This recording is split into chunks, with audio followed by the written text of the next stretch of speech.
Welcome to the Answers On video series. I'm John Foley. We're talking today about the British election on June the 8th. I'm joined by three experts from Thomson Reuters who are going to help us build a picture of what's coming for businesses that work here in the UK or would like to.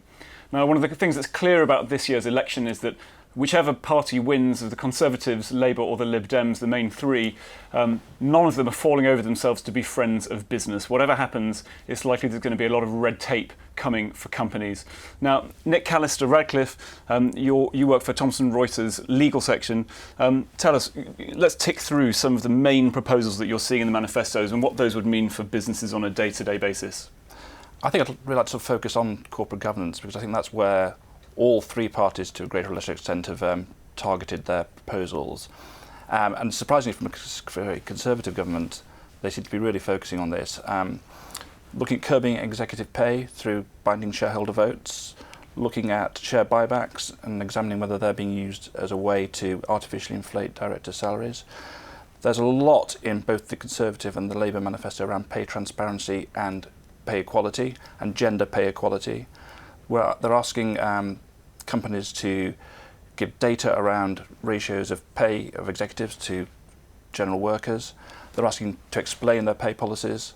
So all this, whilst on the face of it, I think you'd say, well, shouldn't companies be doing that anyway? Isn't that a good thing? It just adds burdens onto the companies. They'll have to think through how to explain all these policies in their documentation.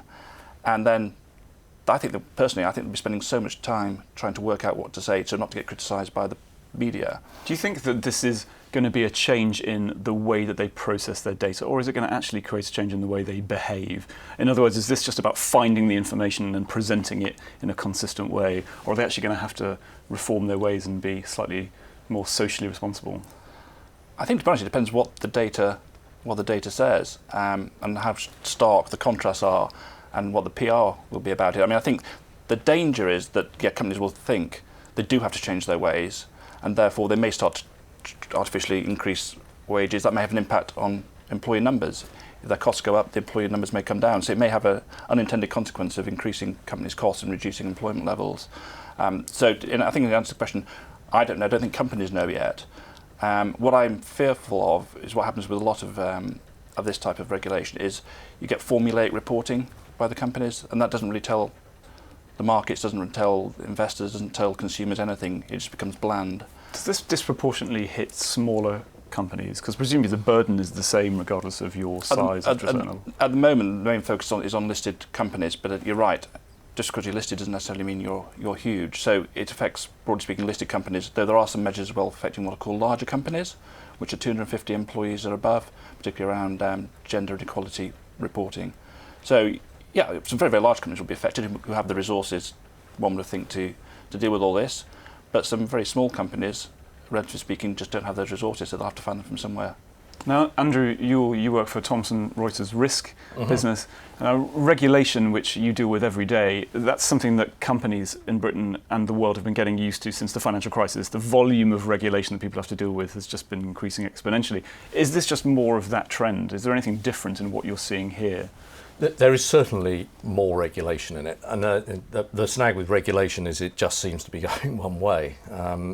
Put a number around it, we saw 61,000 changes or events around regulation last year, and that contrasts about 8,000 in 2008. So it's a big old ramp up, and you're absolutely right. If government wants to change something, the only way they can seemingly go around is to make more rules, so that equals more regulation. So there's certainly more of that. Some of it I think is helpful for consumers, so some of the proposals around ultimate beneficial owner, we've seen that already with trusts, but looking further into organisations and companies and getting more exposure to that, I think it's directionally good. There's some adjustments around the way in which law enforcement will work in complex serious frauds and serious crimes. So, on the enforcement side of regulation, we see some changes. But yes, more regulation. I think the interesting piece here is contextually, with the backdrop of Brexit, this election has a different flavour to it, perhaps, than normally. I mean, normally most elections are largely national issues, but actually we have near neighbours who are looking at what the world would look like in a couple of years' time. And with that, one way or another, strangely, I think there will be regulation that falls out of that as well. Isn't there a risk of overload here, though? Because you've got, as you say, companies already starting to think about what's going to happen after Britain leaves the European Union. For some companies, that's going to mean moving their headquarters, moving people, moving assets. And now they're also potentially being faced with a new raft of stuff to deal with, and stuff that requires people, compliance, and processes, in the form of some of these proposals, particularly from the Conservative Party, on things like reporting on gender pay gaps, etc. Can companies deal with this, and what can they do to try and field that huge workload? Well, I think there's two answers to that. I think the first is, can companies deal with it? Yes, because they have been. We've seen that ramp. But what it actually means is they just take on more cost. There's not a lot of shareholder value in any of that effort. There's no benefit generally to the individual customer. The product isn't better. There's more transparency, arguably.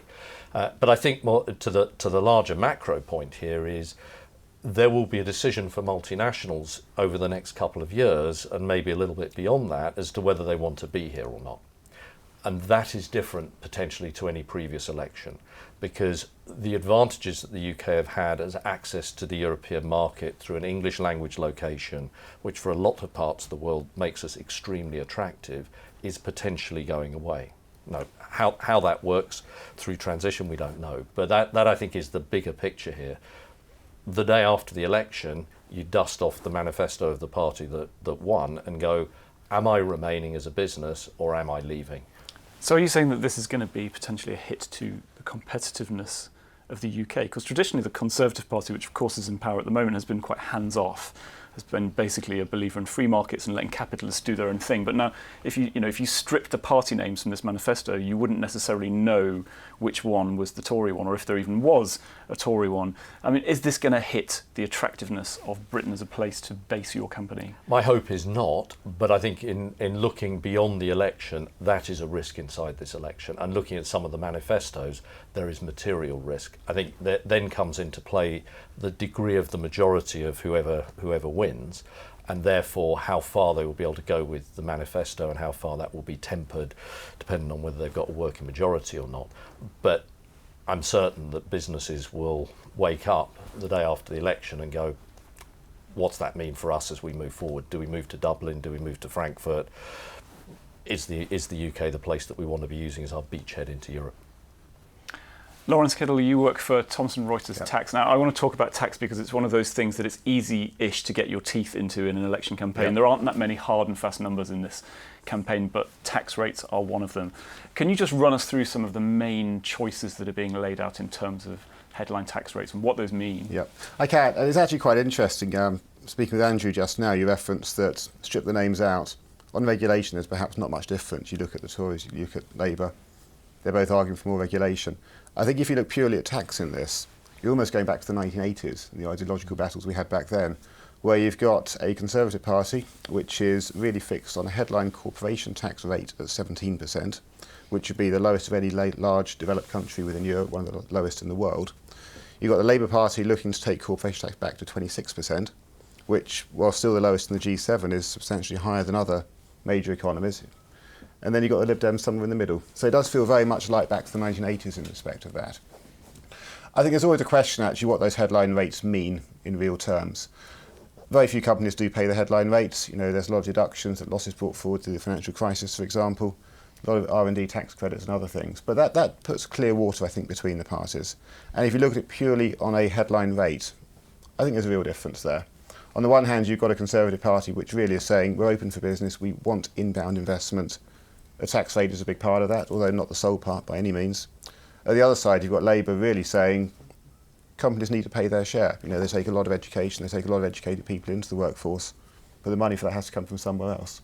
So I think there's a real difference. It's ideological, and that's quite interesting. We haven't seen that for some time. But as you say, like, Labour is talking about putting the corporate tax rate up sharply. The Lib Dems would put it up a bit. Yeah. And the general trajectory almost everywhere else in the world seems to be for corporate tax rates to come down. Yes. So there are two issues. One is that do people really pay that? As you say, often they don't really pay that headline rate. But the other is, how much does that really matter for companies? How much are they driven in their decisions by the corporate tax rate? Because that's just one of many costs that they have to meet, right? It is, and if you look at the total tax paid by most businesses, corporate tax is a part of it, is a big part. But if you look at also the payroll taxes they'll pay, national insurance for example, there will also be large amounts of indirect tax, VAT predominantly changing hands as well. Corporate tax is just a part of that. And you're right on the observation that corporate tax rates tend to come down. I think if you drew a graph, you'd have this quite interesting crossover point now where VAT in most countries is high or pushing towards corporation tax rates. And I think that's easier to administer. I think that's it's a whole different way to gather tax, which puts a slightly different burden. So clear differences again on that one. As a company, though, you look at the headline tax rate, but you look at many other things. And I think, again, to reference a comment Andrew made earlier, actually, you've got the UK at the moment as an English-speaking hub, access to the European Union, halfway between the UK and the US, a hub from Asia as well. How much does that change through Brexit? I think that's a really interesting part playing out in the background here. It's not just domestic issues, it's a much, much wider European angle. And how that plays into a company decision is also really, really important, I think. And we won't know the answer to that for 2 years, I don't think. Well, there's also an issue not just of the amount of tax people are charged, but whether they pay it at all. Transparency, tax transparency is something that all three of the major parties are sort of united in wanting to improve. They want people to pay more tax, they want tax avoidance to be reduced, and Labour in particular seems to think it can raise almost £9 billion from anti-avoidance measures. Are these going to work? And shouldn't we be happy that this is firmly on the agenda from all of the major parties? Yeah, and again, we look to international trends on this. Tax transparency is something that is high on the agenda for pretty much every major economy. It's largely driven by the OECD. And I think it's actually part of a really interesting shift worldwide towards really a view of tax as being kind of global good behaviour, as much as being a way of raising revenue in individual countries. And I think with country-by-country reporting, we've seen that happening for the last 2 or 3 years or so. So there's a real push towards transparency. There's quite a nice quote on this, though, and it's from a guy called Jim Whitehurst, who's CEO of software company Red Hat, listed in the US. And his quote basically is, if everyone walked around naked, we'd all go to the gym more often. It's around promoting transparency, I think, and transparency makes you look naked. You know, everything is out there. So country-by-country reporting, say, it's the number of employees you've got, it's the profits you make. Some offshore jurisdictions, that can look quite interesting. The effort going to the gym, to continue that rather convoluted metaphor perhaps, is how much effort you actually put into those numbers. The numbers are there, they're fact, but there's got to be a story around that. And the cost of compliance around that, of getting that story out, of the PR around it, that's different for tax. You know, very often tax has been financial pages stories, it's not been headline news. We see many big US multinationals on the front pages. You know, there's a lot around tax avoidance, tax administration. That's new. You don't want to be on the front page. We want tax to be boring again. But there is a cost clearly to being found out to have not paid your taxes or to have been very aggressive in your tax planning.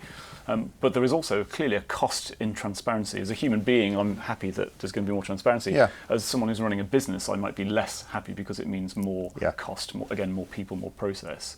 How's that going to filter through the business world? There's two hats, isn't it? I don't think anyone would argue against transparency being a good thing in general. I think specifically when it comes to how you administer that within a company, it does cost. I think one way to look at it perhaps is almost as an insurance policy. You know, you need to be seen to be compliant. It's not just enough to be compliant now. You've got to be seen to do it. You've got to have someone check the box to see you are also being seen to be compliant. And that's regulation, and that can be expensive. But I think when the alternative is that you're hauled in front of the Public Accounts Committee, when you're hauled in front of the European Court of Justice in extreme circumstances, even actually with some of the US financial regulations, banks have been closed down in places like Switzerland over tax matters. The cost of non-compliance is now very, very high. It's not just a financial penalty, it's reputational. And that reputation could destroy a company. So, you know, a little bit extra cash on compliance is not necessarily a bad thing. Sorry, I was going to say, there's also another angle to this, and I think it's alluded to in the manifestos around tax simplification.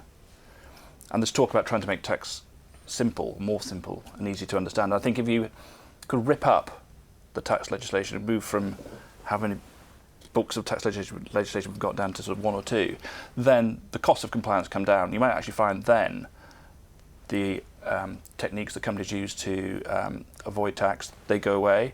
And then even at a higher tax rate itself may be more palatable because it's simple to comply with, it's transparent, and you haven't got a plethora of legislation to comply with. And I think tax simplification is something that's missing. I mean, politicians tend to talk about it, but they just add more and more clauses to a finance bill every year. And I think within two of the manifestos, within Labour and Liberal Democrats, there's talk of the general anti-avoidance regulations again, which I think in theory sound fantastic. I think how they get applied in practice, the devil's always in the detail of this. And I might be something of a cynic on this perhaps. I did my tax exams the early days of the century. I had a pile of books that big. My graduates do them now, they're a pile that big. And that's through 2 rounds of simplification involved in that. Simplification does mean simplification rules, which means more transitional periods, which, so call me a cynic perhaps. I love the idea of simplified tax. I think we've got some ideas how that could work. But, I'd love to know what you think about a particularly neat idea that's in the Liberal Democrat manifesto, which obviously the Liberal Democrats are a distant third at the moment in the polls, but they're talking about potentially investigating a turnover-based taxation system, which, as opposed to taxing profits, the theory being that's much harder to evade or avoid. What do you think of that? Is that workable? It's a very good question. I think there's profits can get shifted around, and that's how companies work. I think there's if IP is held in different places where sales are made, there's very good reasons why profits don't necessarily arise where the sales actually appear to be. To get something based on turnover, I think is going to be challenging, but I don't think that's the headline where they're going to. I think it's more around investigating different ways of how you would tax a company. And I think actually you can look at this, and I mentioned earlier why a move to indirect taxation, you're actually taxing the sale of something, you're taxing value added to something. That's much, much easier to track than the amorphous notion of profits which get reduced through accounting adjustments. So I think they're right to go down a path of different bases of taxation. A turnover tax is difficult, but I think anyone would welcome a conversation on a better way to do it perhaps. And I worry about a turnover tax as a stimulant to innovation, because a lot of particularly early stage businesses go many years before they make a profit. And if they're going to have to pay an additional overhead effectively just because they haven't quite made a profit yet that they can afford, there's just something there that seems to be anti-innovation. And then you say, well, it's only if you're making a profit that you've got to pay the turnover tax, and we're back to where we'd started from. On that topic of innovation of course is crucial to this idea of a strong economy. Do you see much evidence in these manifestos that these 3 parties are focused on pushing up the level of innovation in Britain? I see some that go one way and I see some that go the other way. I think bluntly the Labour manifesto seems to lock us largely where we are. You see things in there around keeping high street banks in a world where we see a vibrant fintech coming within the UK and elsewhere in the world. That seems counterintuitive. I like it, by the way, in that the idea of the post office becoming a bank. I thought it was almost there already, but that if we're going to have a bank on the high street, that seems like a good place to have it. So that seems anti-innovation. I think there's some interesting things, particularly in the Lib Dems manifesto around investing in digital skills, coding remaining on the curriculum, looking forward to what does a digital economy look like in 2030. I think that there's only a sentence in there, but directionally that's quite interesting. And potentially, post-Brexit, we may well have to reinvent what manufacturing looks like in this country. Regulation can stimulate growth or it can stifle growth. And a very interesting parallel at the moment is the film industry. I think that last year something like more movies were made in the UK than were made in California. And that was a result of tax breaks, innovation, investment. We have some of the best digital skills in that space, so people come here. That was a result of regulation to stimulate a sector of the market, so it can work. So you look at the Lib Dems, and actually that whole idea of education and developing those skills is very interesting. And that's where it takes you back as well in innovation to migration and back to Brexit. And a lot of the innovation that's going on in this country, in London and the tech side, is fueled by people from other countries coming to the UK, whether it's from Europe or whether it's from outside Europe, in both the universities and also in the tech startups. And I think if you don't have that flow of talent and skills, that itself is going to curb the innovation. It's going to take a long time to get the UK's skill base up to the level it needs to be at, and it needs skilled people from outside. So I think it's going to be very interesting how whichever party gets into power and how Brexit goes, what the arrangements are around movement of people, because I think that's going to really influence innovation. And migration is of course one of the hard numbers, although of course it's not very hard because it's described as tens of thousands, is the number of net migrants that the Conservative Party would like to see us reach. Now we've never got to that 100,000 level before. What if we do, or what if they really try hard to meet that target of reducing net migration to 100,000? What's that going to mean in reality for businesses here in the UK? I've got a concern over how that number's calculated, and primarily whether students are included in that. And I think that again is where I think the parties begin to differ a little bit. But if you include students in that net migration figure, that begins to cut off the skills base as we go through the out years, I think, 3, 4, 5 years hence. So I think bringing very bright young graduates into the country doesn't just help entrance into the workforce, it helps stimulate people around them as well. I think if we're cutting off that supply, that's difficult. I think if we're introducing visas for skilled young people who aren't necessarily coming to jobs but want to come to the UK and will land where the jobs that find them, that also is dangerous for us. I think there'll always be a place of bringing in skilled, experienced migrants, and I think companies will make a very good job of making the case to do that. I think the visa system already does that for non-European migrants anyway. It's really that the young are the lifeblood of this, I think, and making sure that we get a good supply of young people coming in who are the entrepreneurs, who are the techies, who are going to grow businesses. That, I think, is where we could lose out unless there's a real focus on how we encourage young migration. And to build on that and the idea of tax, I think if we look at the standard problem we've got, aging population, not enough young people, why wouldn't we want to incent young people with phenomenal skills in other parts of the world to come here, be employed, pay tax here, contribute here, not actually draw much on the social state at that point in their lifetime, to go and fund the pensions, etc., that we need for our ageing population. It's a really important model, and we have phenomenal universities in this country that already attract really good people from around the world. We're right up there with some of the best. We don't want to stop that. It drives research in the universities, it drives investment in research. It's really, really cool. And is that a reason to, in some senses, for business to be less cool than it might normally be towards the Labour Party? Because it's the Conservatives that are proposing this quite draconian cap, effectively, on migration. I'm a slight cynic to know how that number works its way out, because if it depends how you end up counting the numbers, and you could see a model which says we keep students out of the numbers, 1 in, 1 out on employer-sponsored migration, so you're left with actually quite a small number. The NHS that relies a lot on migrant workers to go and be nurses and doctors.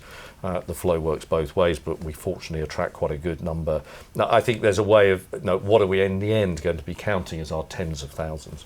I want to ask a bit about financial services. Financial services is supposed to be one of the most dynamic parts of the UK economy. It's 7% of economic value and more than 2 million employees if you include all the ancillary services. And yet, almost no one is talking about it in this campaign. It's very unsexy to come out and say that you want to really throw your weight behind the financial services sector. And I think only the Liberal Democrats have explicitly said that they want to fight for finance's role in the economy after Brexit. Do you see anything in these manifestos that would encourage a slightly anxious financial services professional in the UK at this time? Yes. Yes. Plenty. A few. Or to encourage them? No, to discourage. To encourage them. To encourage them. It's hard. It's hard to find something to encourage them. The Labour Party, in terms of hard proposals, are I think, looking to overhaul financial regulation yet again, and to try and split the banks up into the investment banks and the retail banks. And there's a lot of talk in the manifesto about other regulatory changes for the banks. So that's more and more change. But in terms of saying to the financial institutions, we value the revenue you bring in, we value the taxes that your higher staff pay. Well, no, because everyone's talking about curbing excessive pay. The Labour Party want to put a levy on companies that employ high-paid employees. And then I think on top of that as well, you've got the financial institutions who rely very, very heavily on the passporting arrangements within the EU to do the transactions. That's why this is the ability to do business in the EU as you do here, effectively to be recognised. And that's a core part of why they're so successful, and that's the real reasons why an awful lot of business is done here. So the financial institutions themselves are very anxious about what's going to happen in the future. You're already seeing them thinking about relocating some employees into mainland Europe, or putting in place plans for that eventuality. You're seeing the legal profession, which again at the moment has access rights across Europe. If we don't keep those, then for those lawyers to keep advising their multinational clients, their financial institutional clients, or to follow those financial institutional clients across Europe, they're going to have to get practicing certificates or requalify or locate in the EU member country. And you begin to see that happen in Ireland in particular with an uptick in the number of UK lawyers looking to practice over there. So I think there's no strong message in any of the manifesto saying we're going to look after you, and that's, I imagine, is political, isn't it? I mean, I think we're still back to 2008. Yeah. But from the view of professionals, which I think is part of the question you asked there, I think the Labour Party actively discouraged this. I think there's two measures on tax very specifically, one of which is the 50% top rate ban coming back, which there are higher rates in Europe, I think we acknowledge that, but that's not an encouragement, so you're going to take an extra 10% of your income. The other is an interesting proposal, actually, which is for high net worth individuals over £1 million to publish their tax returns, which works in some countries. I think in Scandinavia it's fairly prevalent. It has social upsides and downsides, but to come into an industry which is used to not doing that, to be compelled to do it, I think could be difficult. So that's just one party looking at one particular set of fairly narrow tax rules. But that is a difference, and I don't think that's encouraging for financial services in particular. They happen to have more highly paid people than many other industries.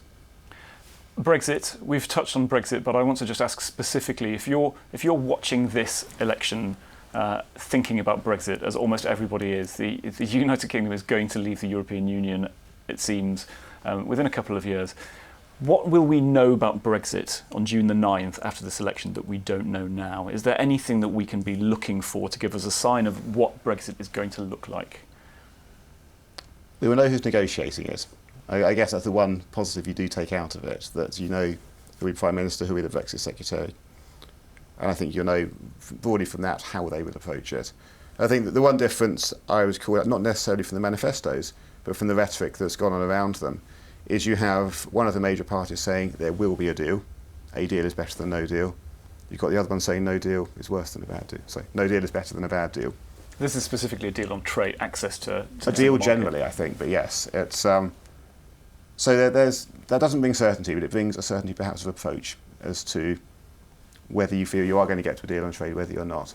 I think there's still no word on transition arrangements, and I think to speculate, I think it's difficult to see how everything can be wrapped up in 2 years.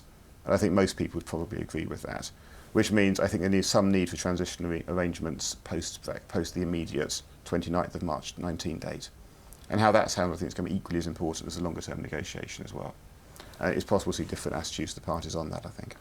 And I think it's right, because transition arrangements are going to be very important, because we've just done a survey of in-house counsel across our sort of customer base, and there's a surprisingly large proportion of companies at the moment who are saying it'll be business as usual. I don't think whatever happens post-Brexit, it's not really going to materially affect us. But there's always a but, and the but is we don't know what's going to happen.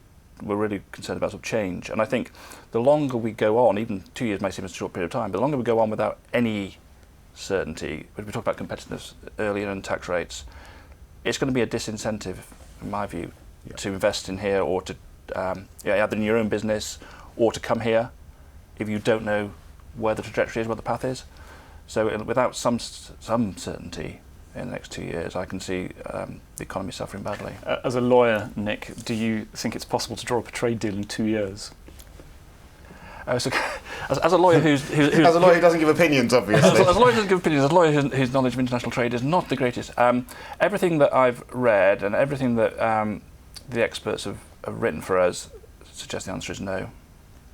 The one caveat to that, which has been mentioned, is if there is actually really goodwill and a real desire on all sides to do it, then it is theoretically possible. But I don't see there being that sort of goodwill on both sides to do it in 2 years. If I was on the other side of the negotiating table, that's one of my strongest cards if I was the EU.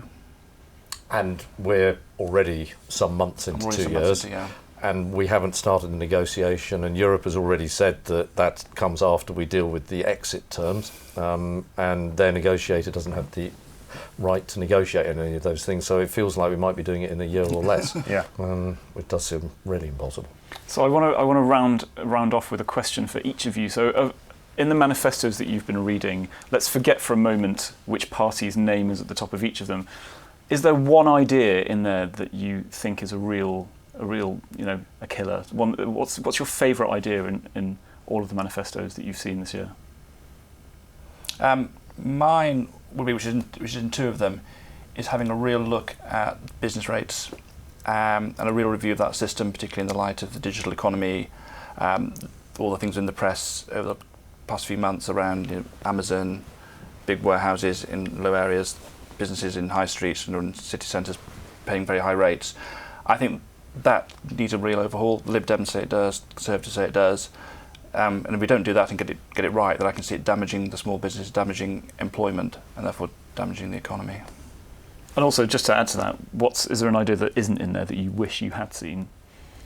Can I have two? Yeah, go on. Give me two.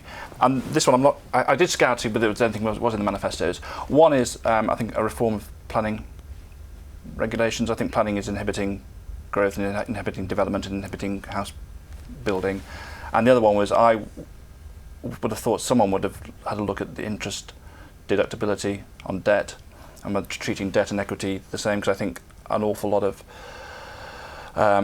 calculations are made by companies looking at the tax side of it rather than what's best for the business. So I try and eliminate that if I could. Andrew, what's your favourite idea for the manifestos, and what's the one I'm you going wish was there? I'm going to have two favourites. I may only have one that's missing. I think my two are digital investment, which I've already touched on in the Lib Dems. I think the other one I'm particularly keen on is investment in infrastructure. I think if we look beyond where we are post-Brexit, actually having good rail networks, good road networks, but particularly good rail networks, reasonably good aviation networks, that's really important, because there are other stimulants then for being here, locating here, trading here. They make us more competitive. So those would be my two. I think if something's missing, I'd have liked to have seen a little bit more around education and growing the skills base over the next 20 years in the children we don't yet have, and how they become the workforce of the future. There's just not, it's a little rooted in the present. Laurence, what's your favourite idea and the one that you wish you'd seen but didn't? They're good questions. What I did like was a willingness in some of the manifestos to really grapple with some of the big difficult questions that we've got. That how do you pay for an ageing population? How do you pay for social care? I think the execution has not been great, but the idea is that there's a debate about it and there's talk about that, which I think is really good. And as a second point, the world is changing. We're moving from an analogue age to a digital age. We're not moving quickly enough. There is some talk about digital investment in the manifestos around investment in education. I think Lib Dems pulled that one out. There's talk of more investment in broadband. That needs to happen quicker, but it's there, it's acknowledged. I think that's really important. As a slight tax geek, I would pull out some things I'd like to see around tax, perhaps. We have a lot of taxes that are very difficult to collect and don't make a huge amount of money and are a right pain for many people to deal with. I particularly call out property taxes. At the moment, we've got an unholy mix of inheritance tax, capital gains tax and stamp duty around houses, for example. It seems a perverse situation where perhaps you tax the estates of the dead and you tax house buyers, but sellers kind of get away with it. So maybe a shift away from stamp duty, from IHT, and more on capital gains tax, I think would be quite interesting. Probably not particularly popular to some, but I think there's a lot to be done around how we collect and administer taxes. Nick, Andrew, Laurence, thank you for sharing your ideas and your insights. Keep an eye on Thomson Reuters for more interviews like this. This has been Answers On, and I'm John Foley.